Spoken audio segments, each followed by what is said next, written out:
आपण सामान्य माणसं, आपल्या हातून चुका होणं हे स्वाभाविक आहे. माणसाने आपल्या चुका मोठ्या मनाने मान्य करून त्या सुधारल्या पाहिजे.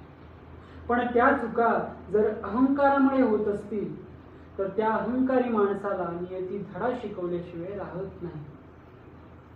देवभक्ती ही निर्मळ मनाने केली जाते आणि मनामध्ये पाप ठेवून जो भक्ती करतो त्याला त्याच्या भक्तीचं फळ कधीही मिळत नाही.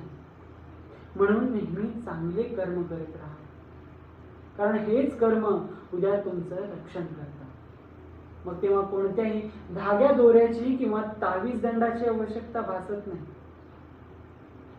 देव तुमच्या पाप पुण्याचा हिशोब ठेवत असतो. काही उपाय करून तुम्ही तुमच्या पापांची शिक्षा ही पुढे ढकलू शकता, पण ती टाळता येत नाही. आज ना उद्या तुम्हाला तुमच्या पापांची शिक्षा ही भोगावीच लागणार आणि हे विधिलिखित आहे.